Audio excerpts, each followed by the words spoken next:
रहीम अस्सलामु अलैकुम वरहमतुल्लाहि वबरकातुहू। उम्मीद है दोस्तों सब खैर व आफियत से होंगे। CS101 का हमारा आज मॉड्यूल 36 एंड 37 है। इसको हम जो है वो स्टेप बाय स्टेप रीड करेंगे और अच्छे से जो है वो देखेंगे कि 36 और 37 में क्या कहा गया है।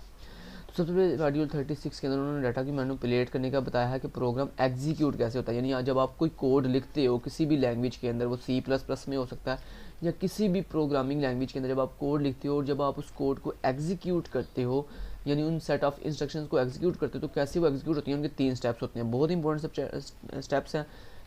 ये आपको शॉर्ट क्वेश्चन में पूछा जा सकता है कि प्रोग्राम को एग्जीक्यूट करने के जो 3 स्टेप्स होते हैं वो बयान करें। तो पहला स्टेप होता है machine instruction is fetched from main memory to CPU।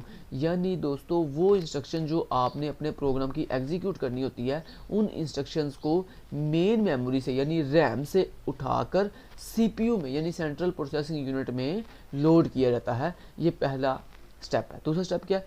Each instruction is decoded and obeyed. इसका मतलब ये है कि जब आप अपने सेंट्रल प्रोसेसिंग यूनिट में अपनी इंस्ट्रक्शन को लोड कर लेते हो, उसके बाद उनको एग्जीक्यूट करने के लिए उनको डिकोड किया जाता है। डिकोड का मतलब होता है उनको मशीन लैंग्वेज में कन्वर्ट किया जाता है ताकि उनको ईजिली रन किया जा सके, एग्जीक्यूट किया जा सके। तीसरे नंबर पे आता है जी the order is as the instructions are stored in memory otherwise specified by a jump. कहता है अगर जो आपकी इंस्ट्रक्शन का ऑर्डर है कि कौन सी इंस्ट्रक्शन कैसे चलनी है, कौन सी पहले चलनी है, कौन सी बाद में चलनी है, अगर ये ऑर्डर इंस्ट्रक्शंस का मेन मेमोरी के अंदर स्टोर हो तो फिर तो कहता है ठीक है। अदरवाइज कहता है वो स्पेसिफाइड बाय आ जंप, के वो जंप को प्रेफर करता है, फिर वो जंप कर जाता है अगर उसे वो जो ऑर्डर जो है वो स्टोर ना मिले मेन मेमोरी के अंदर। तो ये 3 चीज़ें हैं। नेक्स्ट आ जाता है जनाब स्पेशल पर्पज़ रजिस्टर।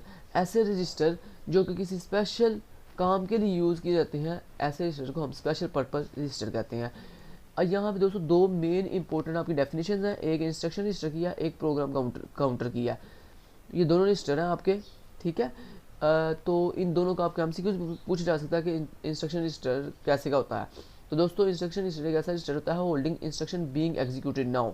यानी जब आप अपने प्रोग्राम को एग्जीक्यूट करते हो तो एग्जीक्यूट होने से पहले वो तमाम के तमाम आपके प्रोग्राम की सेट ऑफ इंस्ट्रक्शंस जिस रजिस्टर में जाके 1 बाय 1 स्टोर होती हैं, उस रजिस्टर को हम इंस्ट्रक्शन रजिस्टर कहते हैं, ठीक है। नेक्स्ट आता है program counter contains the address of next instruction to be executed।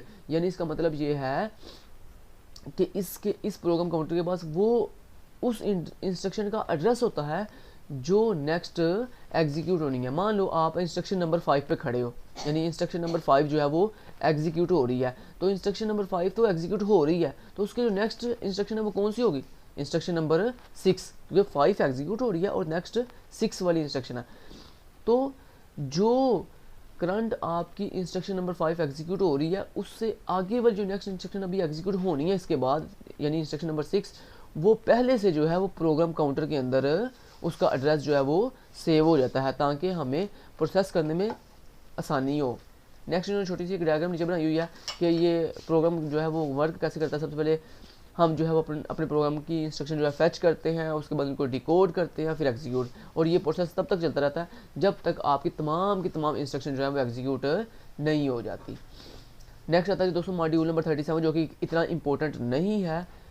इसमें से जस्ट ये जो डायग्राम है इसको थोड़ा सा आपको बता देता हूँ कि ये कैसे वर्क कर रही है डायग्राम। उसके बाद दोस्तों ये इतना इंपॉर्टेंट नहीं है, बस ये डायग्राम समझ लो।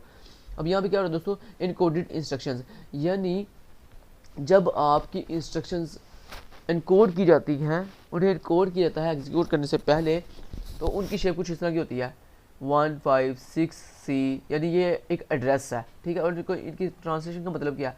ये देखो, ये जो 5 है ना, इसका मतलब ये है कि ये एक वैल्यू है, 5 एक वैल्यू है। उसके बाद 6C का मतलब है कि ये एड्रेस है, ये मेरी मेमोरी का एड्रेस है। यानी आप कह रहे हो 5 जो वैल्यू है वो मेरी रैम के 6C जो एड्रेस है ना बॉक्स का, उसमें जाके स्टोर कर दो, ठीक है। ऐसे ही आप यहाँ पे दूसरे इंस्ट्रक्शन में क्या कर रहे हो? 6 का मतलब यहाँ पे क्या है? 6 का मतलब ये है कि आप कह रहे हो 6 मेरी एक वैल्यू है और इसको रैम के 6D जो एड्रेस है उसमें स्टोर कर दो। ऐसे ये सारा ये है।